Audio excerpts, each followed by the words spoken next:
Oh, of course, Mercury's in retrograde. Or like if Yeah. people are really stressed out, that's what it means. Yeah, which is a good time to mention that all of the worst war crimes were started when Mercury was in retrograde. Hey, I think that we're live and we're podcasting now. So let's start. Hey, what's up, everyone? Welcome back to Culture Binge. It's the Wisecrack podcast, where we take a rocket ship with our brother into the deepest reaches of the cultural zeitgeist. I'm Michael Burns, joined as always by the man who once told me that there's no crying in podcasting, Al Copperman, and the person who once asked me to change my name via a brutal and multi-platform cyberbullying campaign, Serby. Yeah. How are you guys today? I'm great. My AC's off because it's too much background noise. So in 20 to 30 minutes, I will be very sweaty. Wow. We will keep it quick. And for anyone who's not watching this on video, we are all wearing black today. I don't know why, but we've somehow color coordinated. So does this mean we're going to have a real grim vibe on the podcast today? Should people get ready for that? I mean, we started off talking about war crimes, so. Good point. War crimes and dehydration, folks. Well, before we dive in too hard, I wanted to let everyone know we're restarting another Wisecrack podcast pretty soon. The Squanch, which is our Rick and Morty podcast. The season 5 of the show starts on June 20th.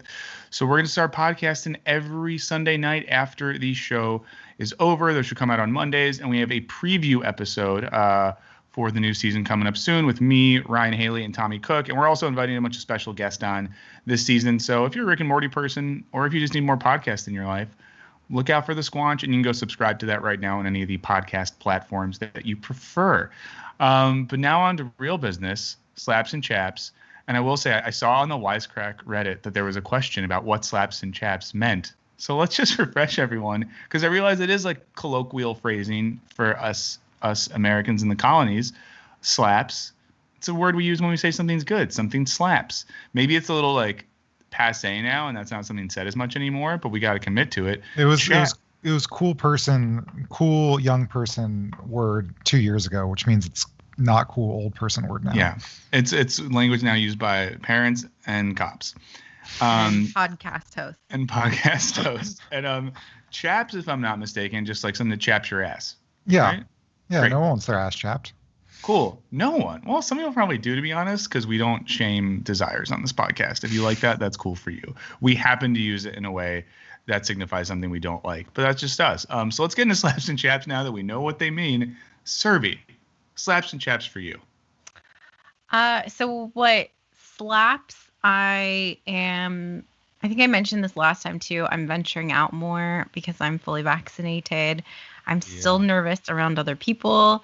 I definitely have developed an anxiety disorder, but I'm feeling a bit more comfortable. I don't like cringe when other people walk by. It's not that I am afraid of getting sick. It's more that I am just not used to being around other humans. And so now I'm like, oh no, like you're too close. This is too overwhelming.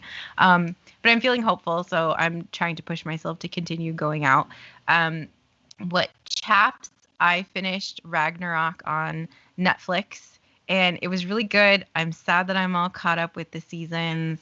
So what chaps is I just don't have another show to watch. What's Ragnarok? So it's like a Norse mythology set in modern day. So not the Thor movie. Okay. No.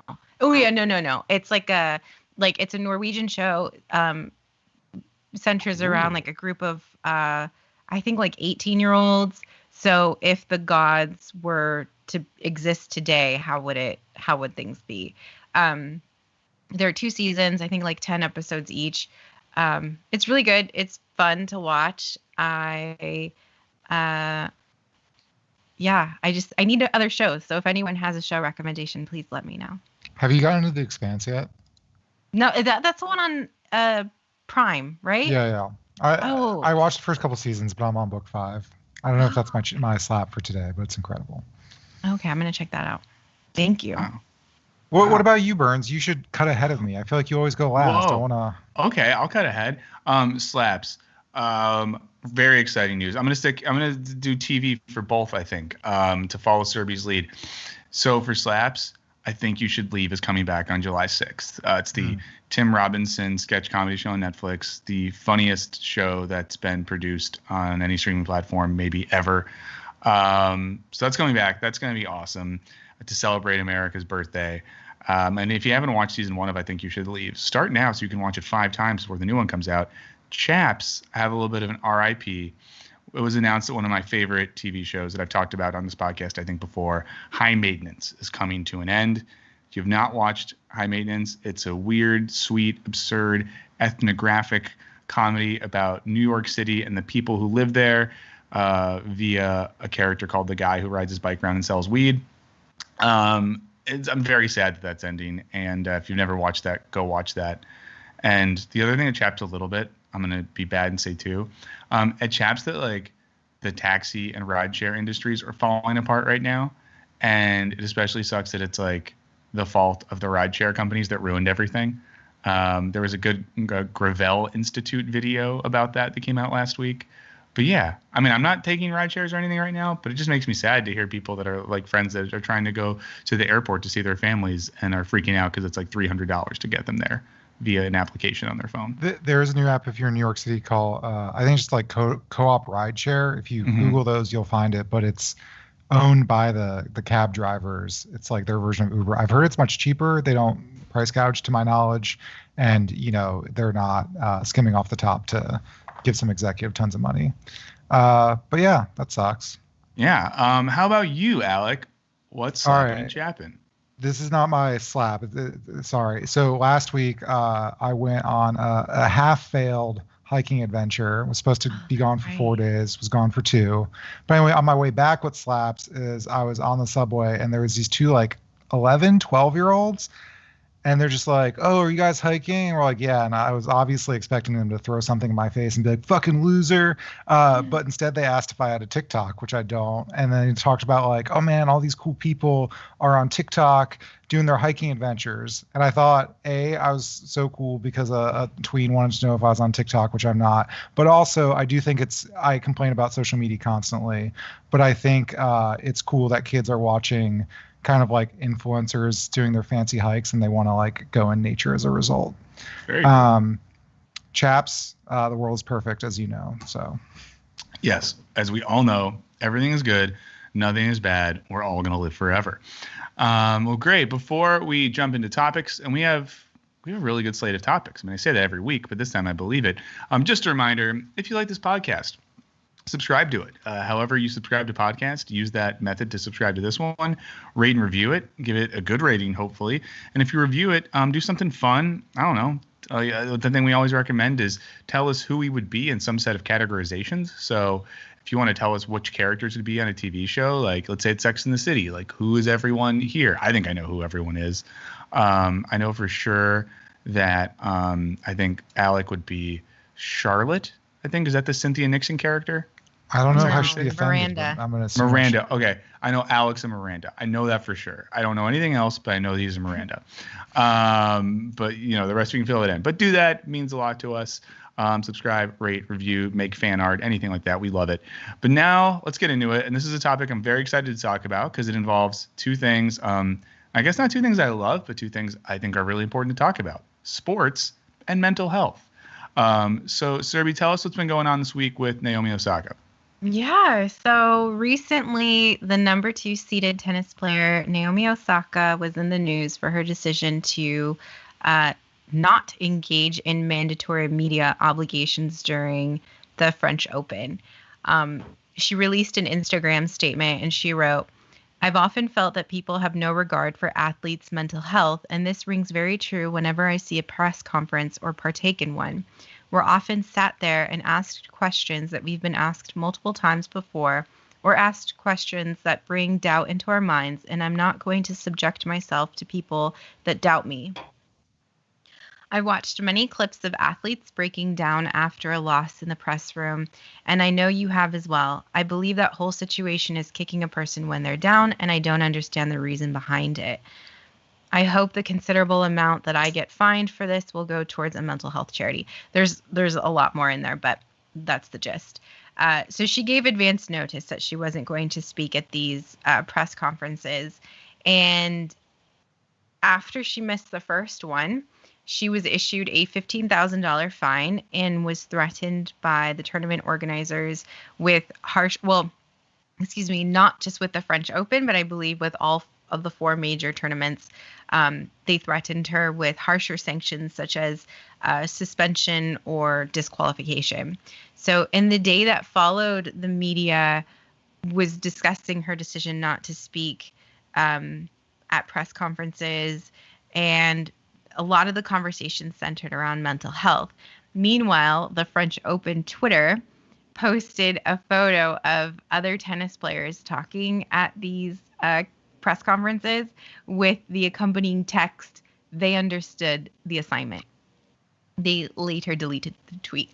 Yikes. Then Naomi released a second statement on Instagram saying that she was withdrawing from the French Open and that she planned to take some time away from the court, and that her withdrawal was the best thing for the tournament, other players, and for her overall well-being.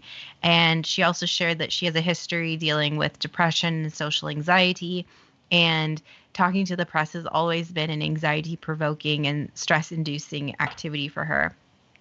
So what makes this situation unique is not that she said she wasn't going to speak to the press, but that she wasn't going to speak to the press due to mental health concerns. And as far as I know, no other tennis player has said that they were doing this because of their history with depression or anxiety or whatever. And so in the weeks that have followed, multiple athletes have supported Naomi, expressing that they've also felt upset during these mandatory press obligations. Others have said that, while they don't have issues with it, they're empathetic to her situation. And a few others said that speaking with the media is just part of the job, and it's just part of the pressure of being a professional athlete, and you have to do it. So before I share what my thoughts are on the situation, I'd like to hear from the two of you. Do you think that dealing with the press is just a mandatory aspect of her career as a professional athlete, and that she needed to just push herself to do it? Or do you think that she has valid concerns that these press conferences are detrimental to athletes' well-being, and that she was right to protect her own mental health? I think a simple thing here would just be to say that, like, if Naomi Osaka had a bad flu that day, would people have accepted the idea that she couldn't do the press conference because she was physically ill? And part of me thinks yes, that wouldn't have been a big deal. So I think if we take mental illness as serious and its symptoms as seriously as we take physical illness, then it shouldn't be a problem. I think this sucks. I do think in a sense press is a part of the job, and I'm not saying that's good. But I did hear one sports podcast take that was like, sadly, like, sports are popular not just because of the playing of the sport itself, but because of the media coverage around these sports. And sadly, like, that's what drives a lot of the content and the coverage that allows these, leagues to make a lot of money and continue to grow. So I do think, for better or worse, it's a part of it. And I think that sucks, because I think that when you're at tennis camp as a kid, you're not doing media training, and maybe you are an introvert. Maybe you're someone who doesn't like those settings. I think the same thing for people that are like working in the arts. Like, you could be a great musician or actor and have no desire to do those interviews. And I don't really know a good way around that. But I would just say, like, if we just simply took mental health as seriously as we took any other type of physical health, this seems like it wouldn't be an issue. And I think 100% it is a powerful and a bold statement she's making to say that, like, this stuff matters, anxiety issues are real, and she shouldn't have to stand in front of a bunch of, like, strangers who yell questions at her if she's feeling very bad. I don't like taking the bus if I'm feeling anxious. I can't imagine what it's like to do what she would have to do in that situation. Yeah, I think I agree with you as a non-sports fan. I also want to call out John's incredible comment. Should have just given it the Marshawn Lynch treatment. I'm just here so I don't get fined. Love it. King shit. But I guess my only thought to add is I agree that it's like people want the narrative of the sport. It's not just like what happened in the game, but the trials and tribulations, and they want to hear how the athletes feel. And someone who doesn't like sports, I think that's all stuff that I don't care about. So, but I know that people do. But I also wonder if the press conference is I don't want to say it's completely outdated, but back in the day, these were the only opportunity to hear from athletes. But now, if an athlete does want to talk, there's so much on social media, on Instagram, wherever, that these things could happen. Do we really need these things? I'm sure the organizations do, because they can kind of control the press conference. That's a really good point. I didn't think about that. I'm also curious, like, it's not like from most of the press conferences I've seen, I never feel like anything really interesting comes out of them. It's usually just like a soundbite or somebody saying, "Oh, I'm really disappointed," or "Oh, that didn't work out for me," or something like that. So it feels like the purpose of the press conference doesn't help gain any insight. I mean, and maybe other people view it differently, but I've just never seen much value in the press conference. Yeah. I think I agree with what Burns was saying, that this was a powerful statement to say that mental health is important, and she has a valid concern that this is horrible. And if anybody's seen these press conferences that have occurred after sporting events, they're terrible. Like, journalists ask the most insane questions, and I don't think. What kind of insane questions as a plebe like myself? Like, why do you suck so bad? Is that what's happening? Sort of. Like, I've heard like questions that have been kind of like that, or like, you played so badly today. Like, are you concerned that you'll play really badly tomorrow? Kind of like. Are you concerned your career is over and no one will love you ever again? Sort of. Yeah, I've heard stuff like that, and you don't hear it typically from like well-known publications and outlets, but you do hear it from other journalists, and it's sort of like I don't know if they're doing it on purpose, or if there's like a language barrier, or maybe it's just a personality or communication style difference, but it almost feels like they're goading the athlete into having a strong reaction, or to get that sound bite, to create that drama off the court or off the field or pitch or whatever. And I just don't like that. It feels unnecessarily dramatic. Like, you want to create your story and get that athlete to cry or be angry, when we should really just be focusing on how they played. And so maybe if like they could pre-screen questions or something like that, that might be helpful, because some of these press conferences are brutal, and it doesn't seem like the kind of thing that anybody should have to go through, regardless of your profession. Yeah, I wonder if like part of it is the way in which people aren't as likely to read long form, journalistic pieces on an athlete and the minutia of a certain game anymore. But what does it is, like, if you get like the buzzy phrase, quote, clip, and that's what you put on your social media, and that's what's getting these writers' attention. Like, I know at least in writing about the NBA these days, there's a lot more traction from like one zippy tweet than there is from a well thought out, 1,500 word piece. So I just wonder if that plays into it too, that these reporters, some of whom maybe aren't evil people, are just like, shit, I got to get someone to say something pretty wild so I can get some clicks. Yeah, I will say, and I think this is less about Naomi Osaka, because I think I'm not going to defend reporters asking shitty questions to athletes, because I think the one, not concern, but like the end result of this logic is, I do want to be on the lookout for, people become public figures, whether through politics or sports or whatever. And with that comes like an extra level of scrutiny. And again, not defending the shitty like questions that people are asking her about, like, why do you suck so bad? But I also think we should be on the lookout, like with other athletes who might use this to basically, I'm just imagining a politician saying something like, hey, did you feel bad when you like passed this law that, cut millions of people off from food stamps? And then be like, my mental health is really bad. And that's not what Naomi Osaka is doing. But I think the other side of this is basically people in powerful positions. You run the risk of people using mental health as sort of like a get out of jail free card for shitty behavior. Not that Naomi Osaka is doing anything shitty, not that she deserves those questions, et cetera, et cetera. Yeah. That's an interesting perspective. I think I think it's a tough thing, and like people can lie and use excuses for all sorts of things. I had a colleague once who anytime she had like a major project due or something was happening or she was behind on her work, suddenly someone in her family would die. And it was like was she cursed? Did a witch that's curse the her thing. family? It was like at the end of like the year, people were like, how many grandmothers do you have? Like, do you have any family left? Like, everybody is dying. And so I'm not saying she's lying, but I'm also saying that, like, if this is true, like, how is that possible that like someone dies at the most convenient times for you? So I feel like shitty people are going to lie about anything, and if it's mental health or your ninth grandmother dying for the fifth time, like some people got a lot of grandmas, extended families, the whole thing. Yeah.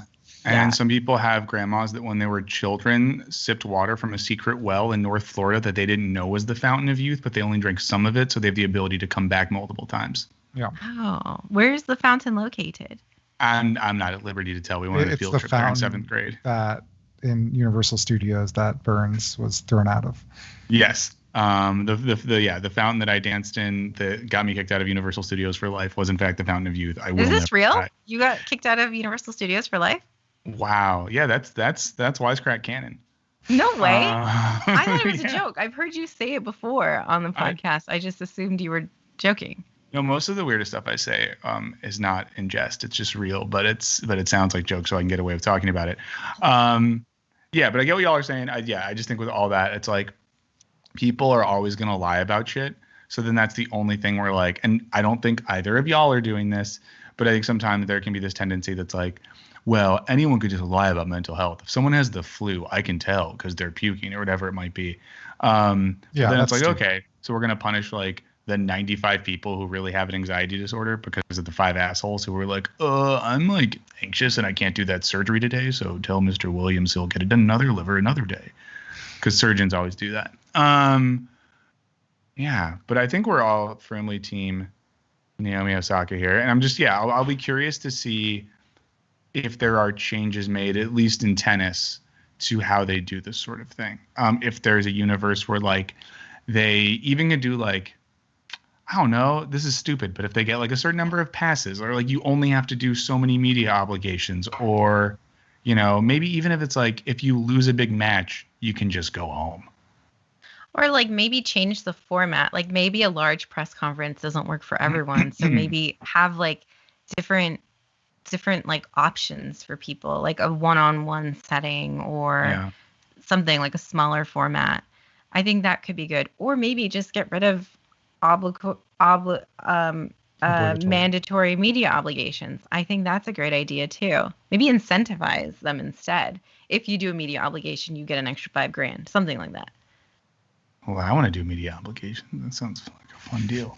Well, that's great. Any other thoughts on this one? Take care of your mental health. Yeah. Yeah.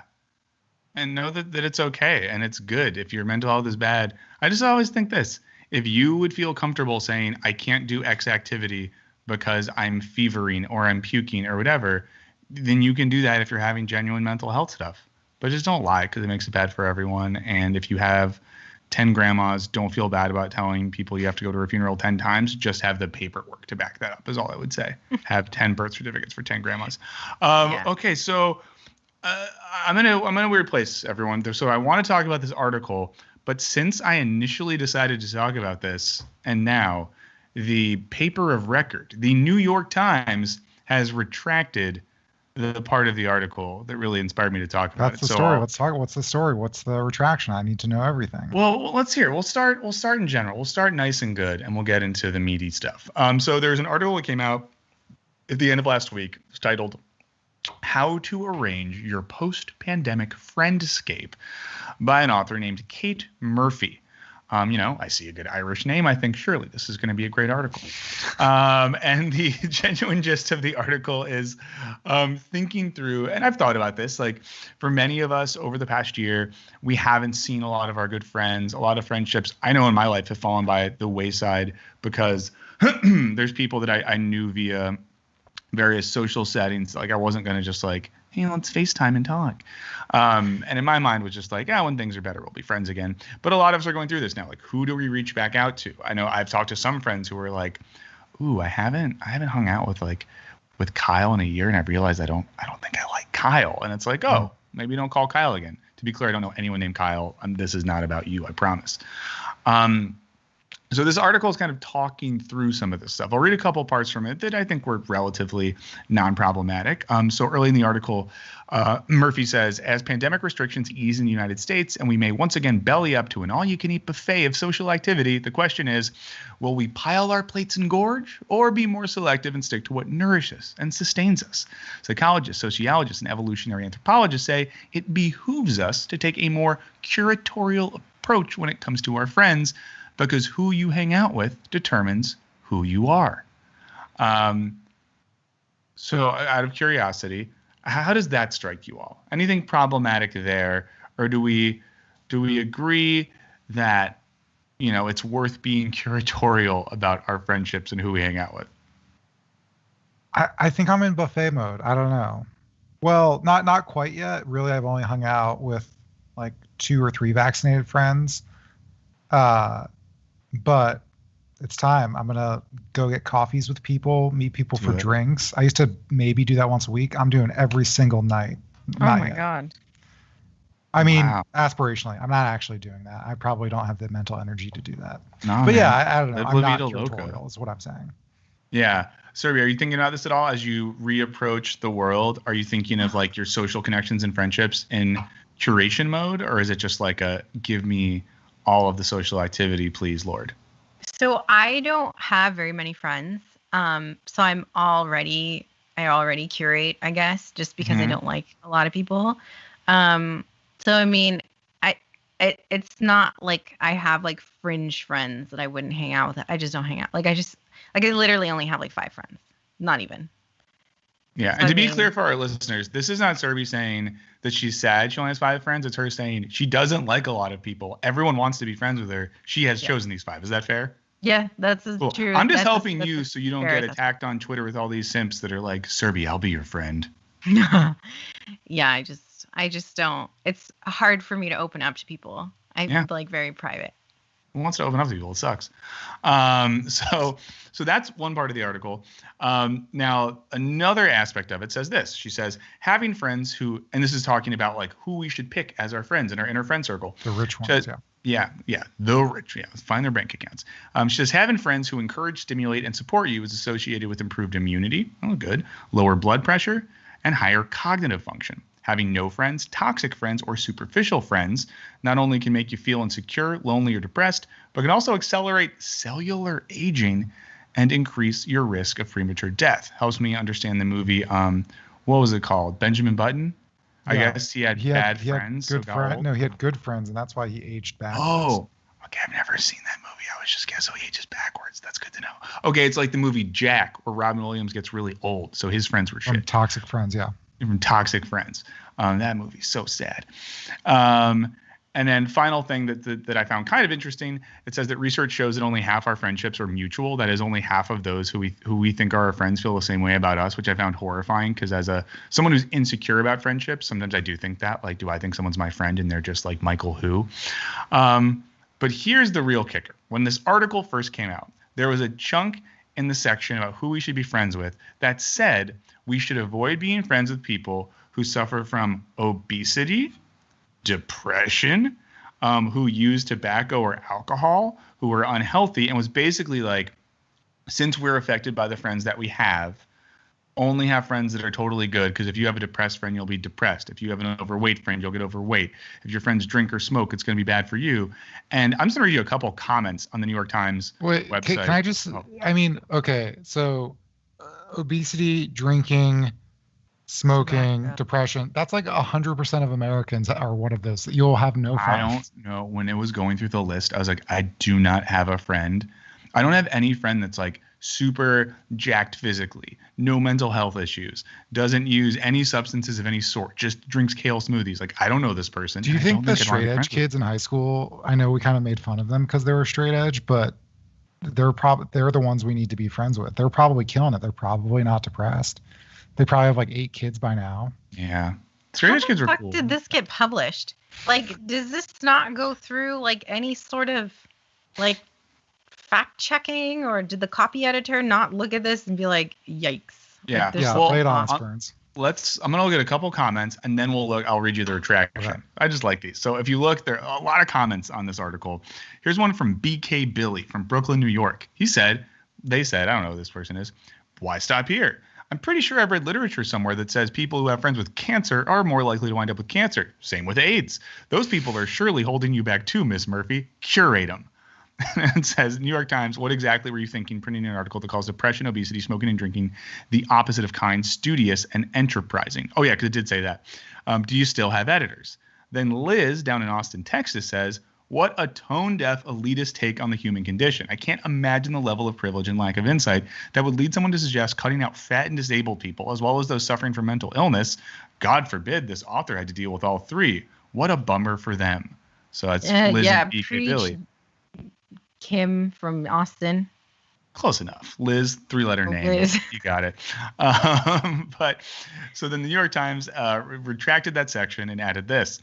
This article has been updated to remove references to studies that examined issues related to friendships and obesity, depression, and tobacco and alcohol use. The article's references to the studies lacked sufficient context and attribution and did not adequately convey their relevance to the issues discussed in the article. But how did that get published? Well, okay, even when you said the first less shitty thing about good friends, cellular aging, etc. That can't be real. I mean, I haven't looked at the research, whatever. Maybe there's like dozens of published peer-reviewed things that's like, yeah, we're in on this. But I know with health journalism in general, it's like one study of 20 people found the like slightest statistical significance for this claim. And I like the New York Times is basically going on like the studies may not have been super robust or accurate, but was any of it? And also like what level of checking are you doing on there? And also, even if it was true, it's just so shitty, but I can talk about that later. I don't want to. Yeah. Yeah. I mean, it all reminds me too of, and we might have mentioned this on this podcast before, if we haven't, like, do the Googles, but of a lot of this, like, PMC, professional managerial class discourse about how people are starting to treat every part of their life using like management theory and the way we think about work and employability. And it just like remind me of that. Like, it's sort of like I'm going through my friendship resumes, looking at who has positive qualities and could contribute to my overall brand and bottom line. Like, it's sort of, there's something about the article doesn't mention the word like love.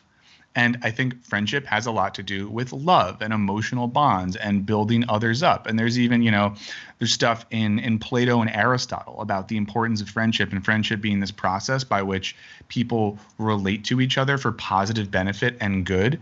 And none of like the cool old Greek philosophers were like only be friends with the fanciest men and the nicest togas. There was a lot of talk about friendship being this process of like reciprocal growth via loving bonds.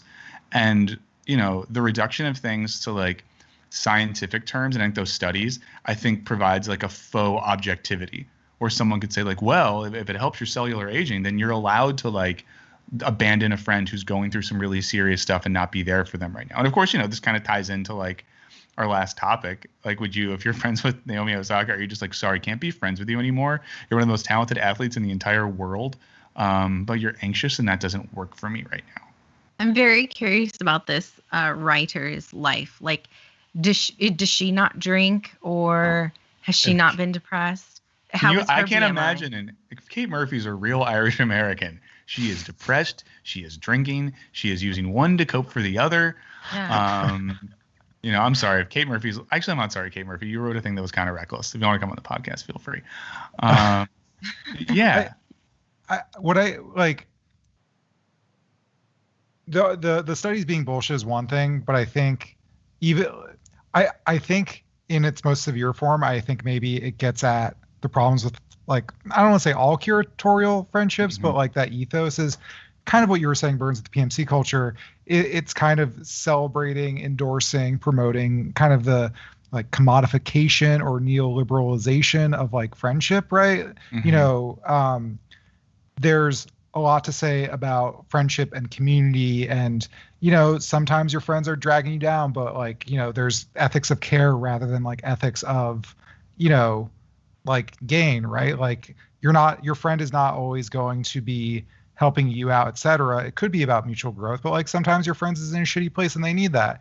Sometimes with your friends with a person with like real shitty opinions, and like, do you cut them out of your life, or do you try to like, you know, help them through that? And I think, we're stuck in this mentality where, it's a commodity which has to do like a service for me. And the same thing with love and dating and relationships. Yeah. I mean, and I think with friendships too, like having friends who maybe don't have the same issues as us or have had positive growth can be really beneficial. Like I know, like I have a friend, I'll say his name's Dan Olson. Look him up. Good writer, has a website with some stuff on it. Not the YouTuber though, right? No, he's not a YouTuber. Okay. He is not on the. Yeah, it's probably a common name. Maybe don't Google Dan Olson because you might find some psychopath and be like, "Wow, Burns has some sus friends." But he's the sort of person who, like, if I can think in a scenario like, what would Dan do? And it's normally something good and healthy. And he's someone who's a good dad and a good partner and stuff like that. And it would be horrible if back in the day when I first became friends with Dan, he was like, "Oh, Michael's kind of a mess, not worth my time." But because he's a good person, he would never think like that. And I think that's what like good friendships and good relationships often involve, like that balance between high and low, where we're there for people and they're there for us. I would say that one of the few things in the article that I did just like was a line that said, where she stepped back and said, "But in all of this, of course, it's not just evaluating others. We can even think about like, are we being good friends? Are we acting the way that we want to?" And I think that's like a cool thing to think about. I think maybe some of us, I don't know if y'all have had this scenario, but in a couple of my first hangouts post-vaccine, I've been with people who at various points have talked too much and maybe talked too much about themselves, and then came to that realization. And in the same setting was like, "Sorry, guys, I've been talking a lot. I haven't talked to anyone but my partner and my dog in a year." Mm-hmm. But yeah, I think we can all actively think about, are we being good friends? But yeah, if you cut someone out of your life because of these reasons, I think you're just objectively an asshole. Yeah. I think diversity of thought is important, which is what you touched on earlier. And like the other thing is I have a friend who is very kind, and like 80% of the time she and I get along so well. But there's 20% of the time where she'll just, our personalities are not aligned perfectly. But it's not like I'm like, your depression is really ramping up right now, so I'm just got to cut you out because that 20% is really bringing me down. I feel like there's 20% of the time when I'm not doing well, but she takes the time to listen to me. Or it's those experiences that make her empathetic. She's dealt with certain things. Her life has been so different from mine, and that's what makes her such an empathetic, kind friend. And the idea of cutting her out because she has depression or anxiety or whatever, I just can't imagine. It just seems so strange. I do think that it's good to cut out people who are incredibly toxic and make you feel bad about yourself. But if they're a little obese or they smoke cigarettes, like, that's just strange. I find it very, very strange. And now I want to go on like a deep dive into this writer's life and be like, tell me about everything. You should explain yourself. We're coming for you. Yeah, I do think with the smoking thing, though, I don't want to be friends with anyone who smokes inside in 2021. Sorry. I have no problem if you go outside and smoke. If you're an indoor smoker, I want nothing to do with you. It's disgusting. But I agree with everything you're saying there, Survey. I think, like, I have two really close male friends. We're a tight little unit. And I think in the past couple of years, we've been more open with each other about, like, mental health stuff and feelings. And our friendships have, like, grown a lot. I think we've grown a lot in being that, like, oh, it's okay. We can admit this stuff rather than hiding it because, men are often taught to like bury it down. Mm-hmm. And I think since we've been more open, it's actually made our friendship stronger. So Kate Murphy doesn't know what she's talking about. I'd love to talk to her friends. Imagine reading that article if you're like Kate Murphy's friend and you like put on a little pandemic weight, or like, you like to have a beer every now and then and you're just like, oh shit, I haven't heard from her in a while. This explains everything. The circle. Yeah.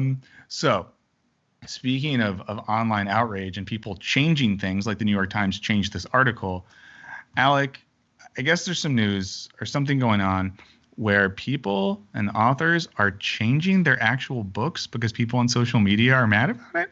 Is this real? Yeah, and I want to the context of the story. I think you'll probably hear different versions of it depending on people's political leanings, but it seems from what I can tell is like a very small number of people with very dumb opinions are causing authors to send out apologies, change lines in their book on further publication, etc. So there's an article in Slate by Laura Miller. The headline is "Bogus Social Media Outrage is Making Authors Change Lines in Their Books Now." Here is the paragraph from that. As described in an article in Publishers Week, wrong line. Ellen Hilderberg writes novels about people who summer in Nantucket and have lots of family secrets and complicated love lives. The books, whose covers feature beach scenes with women in sun hats and sherbet-colored towels fluttering in the sea breeze, reliably make the best seller list every July.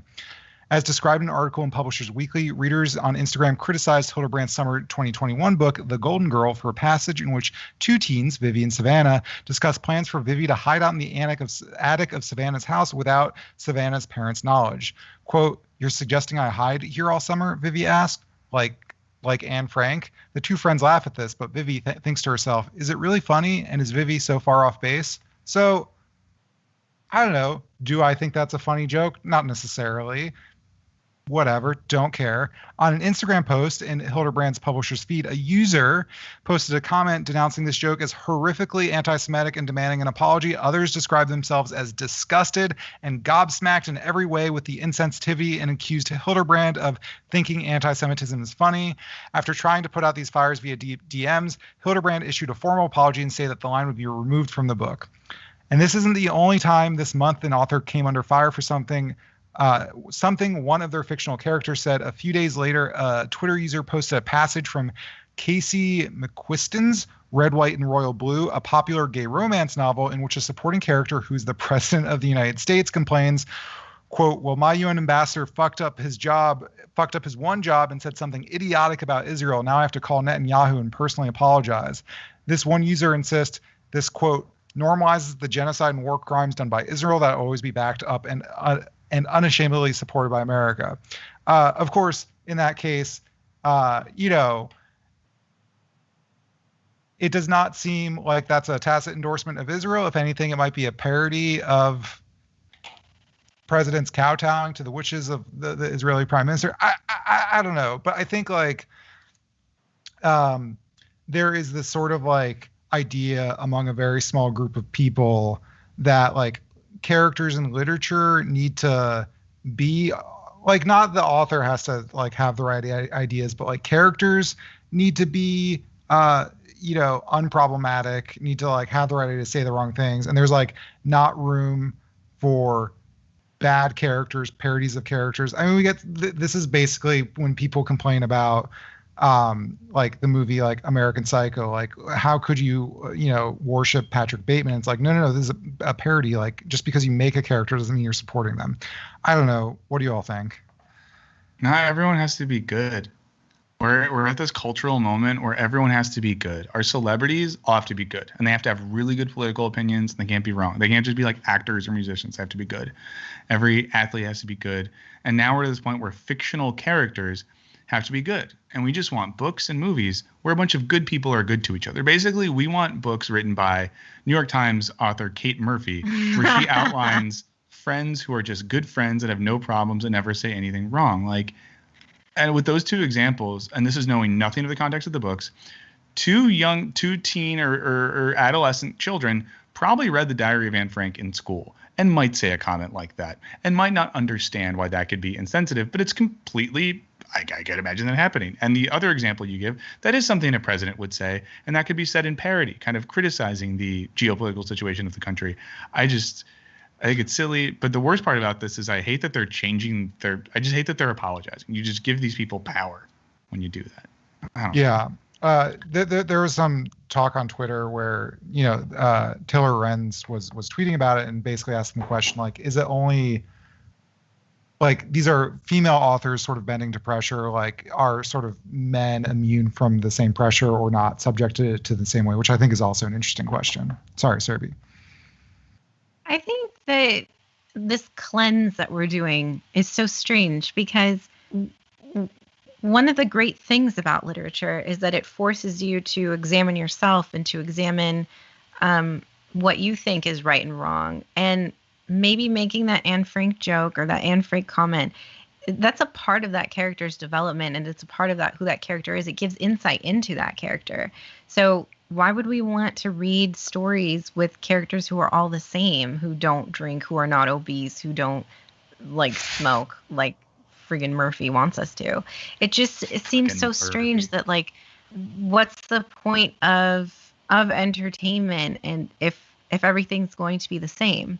And I don't read stuff because I want to have my thoughts reflected back at me. I want to read a good story. And if it happens to have a character who's anti-Semitic, maybe it's a good story and it helps me like develop a new perspective, or reinforce my own beliefs or something. So it's weird. It's like a weird, it's just like a weird data cleanse that we're doing. Yeah, I do want to clarify something I said earlier, only because a thing happens sometimes now where something can get pulled from this podcast and put into a YouTube video with 4 million views where I get called an idiot. But when I said that we want everyone to be good, I just wanted to be noted as well. If like a comedian or an actor says like Nazi stuff, it's totally okay to not like that person and think they're a piece of shit. You're talking about fictional characters. Yes, I basically what I was trying to say before is that we're taking this like moral purity we might desire in others or morality in others and applying it to fictional characters, which doesn't make as much sense. So just to be clear, because I don't want to get canceled. My mom watches YouTube obsessively, and I don't want her to cry anymore. She doesn't know how to go on YouTube. Dude abides asked in the comment, can you imagine if American Psycho was released today? And to be honest, yeah, I think it would be like, I think when it came out originally, there was pushback to the movie saying it was, misogynist, all these things. But there was a segment of people being like, no, it's not. It's like a critique of these things. And I think people were like, oh, this could never come out today. Like, of course it could. I mean, most things. Like, it is a smart, insightful movie that's making fun of yuppie culture, misogyny, etc. There would be this group of people being like, oh, Patrick Bateman's a bad man. We should never write about bad people. But I don't know. I mean, maybe studios would be more reticent. I don't know. But, the culture wars in the 90s were still a thing. And, I don't know. To come out in the 2000s? I think so, yeah. The point is like people were not completely unaware of cultural controversy in that way. And there have been some authors, and I wish I remember the name, but like this idea that literature needs to be like didactic and sort of teaching people a lesson in like a very, very specific way is just, the example they use is American Psycho and also, Lolita, which in my mind, again, is not a celebration of a pedophile, but kind of about how a person uses the sort of flowery language and like the idea of like civilization and culture to be like an absolute fucking perv. But I think nuances get lost. And the weird line with this stuff too is like American Psycho, we can look back and be like, well, here's why it's not problematic because it is a critique of these things. And then you look back at a movie, which I've laughed at many times in my life, like Wedding Crashers, and you're like, oh, this aged poorly because the good guys in the movie we're rooting for are doing date rapes. And we're meant totally to believe. So you know what I mean? So yeah. So it's like sort of like there's some movies we look back on, and sadly often it is a lot of comedies that have a lot of like racist and misogynist stuff strewn throughout them, where we can be like, oh, society has progressed, so we can be like these characters are not good, and in the film we can see that the filmmakers are trying to be like these are cool guys. Yeah. Whereas in American Psycho, the film they're not trying to be like this guy rips. You should be like Patrick Bateman, even though some psychopaths took that message away from it. That's not the fault of the artist there. Yeah, totally. This is just an aside, but I hate that book. I hate it so much. And when Jared and I were doing the Thug Notes episode for it, it was so hard for me. And I remember I just kept saying over and over, I was like, I hate this so much. And he's American like, well, Psycho? let's just and he's like, well, let's just write that in there. And I was like, excellent, because I hate it so much. Yeah, it's not. I mean, when I had to read some passages for it for the recent Wisecrack book versus film on youtube.com/Wisecrack, it was gnarly to read some of those passages and get back in that book. And it's not for me. I am never going to read that full book. And I'm fine with that. Yeah. But I was convinced by our own video. I was like, okay, I get what it's going for. I see how like these are the ideas that he had, but not for me. I'm just gonna read books about like Nantucket in the summer and salmon covered towels. That sounded lovely. Yeah. Yeah. And where was that article if people want to check it out, Alec? Oh, so that's on Slate, and it's by Laura Miller, and you just Google the headline: "Bogus social media outrage is making authors change lines in their books now." It's a cool article. Gets into a little bit about sort of the culture of Twitter, and these are adult books, but young adult fiction and all that stuff. Cool. And this week's hashtag Culture Binge challenge is let's all pick a famous author and cyberbully them into changing a major plot point of a book. So let's see if the Herman Melville estate. I didn't like in Fight Club when they punched each other. If they could, so I don't endorse violence. Yes. Violence is bad. My sons, Brayden and Tristan, will not stop beating each other up in the basement near the laundry room. And it's because of Fight Club. So save my boys, change it, and make it a club about like foosball and not fighting. Foosball club. Done. Yeah, foosball club. So before we head out today, if anyone has thoughts about anything we've talked about, especially Kate Murphy, if you hear this, Murphy, get in touch. We need to work this out, okay? One proud Irish American to another. We'll make it work. But get in touch with us. We'd love to hear from you. So you can email us at culturebinge@wisecrack.co. No M. culturebinge@wisecrack.co, or call us at 213-534-8807. That is 213-534-8807. Do we have anything this week, Alec? Our postman. He's like, you're like the postman character from Mr. Rogers' Neighborhood, but on this. What is his name again? Does he say any bad things? I don't want to be associated. No, he's super cool. Okay, yeah. No one says anything bad on Mr. Rogers' Neighborhood. He was like that episode where Mr. Rogers was like, no, I'm just kidding. Oh boy. No, the postman character was cool because he was this he was a gay black guy in an era where like, not a lot of representation for black people or gay people on TV. And there's a little feature on him in the documentary they made about it. And one of the only failings of Mr. Rogers was his some initial inability to come to terms with the fact that someone could be like gay and super chill and great because he was still a little bit conservative in his beliefs, but then he grew later in life. That's what you love to hear. Yeah. So back to the mailbag. Yeah. So no voicemails today, but we got a couple emails. The first one, and I hope I'm pronouncing this right. Sorry if I'm not. Shavrock says, "Hi Wisecrack. You guys talked about NFTs last episode. I just stumbled on this video which describes a scam that is sort of an NFT called Earth 2. It's a game, but the main idea is they've split up the Earth into grids and each tile is for sale. They also send some videos and sites, but we don't need to get into that. But yeah, basically you could like go on Google Earth and buy like an NFT of your house or something. I checked it out and it's horrifying and I hate it. That's cool. I want to do that. I want to buy Kate Murphy's house and then show up and be like, get out, Kate. I also think it's funny because in God, what's the cyberpunk novel? Snow Crash. There's like the metaverse, like they coined that term, but it's like this sort of cool internet, like it's a secondary world. It's basically like Second Life, and it's this cool space where hackers can exist, but basically NFTs are just trying to do that. But it's like pay $1 million for a picture of this house. Next email is from Daniel, also about NFTs. I notice when you guys keep coming back to NFTs, you seem to be representing them as simply an electronic deed, which is only half the story. Sure, they're secure, non-forgeable, and censorship-proof, some of the core value propositions of blockchain technology, but the specific technology of the NFT is the smart contract. In their most simple form, smart contracts allow for trustless transactions. I don't trust anyone, I love that. Without third parties, that is to say, they cut out middlemen for things such as escrow. However, that is just the start. You can program a smart contract to do different things that you would want in the process of the transaction. This is where it gets exciting for creators. Right now, all NFTs minted on OpenSea or Rarible automatically have a 10% perpetual royalty built in. The creator automatically receives a royalty anytime their asset is sold on in the future. Historically, royalties would have to be managed by third parties who skim their bit off the top. Now they're automatically credited.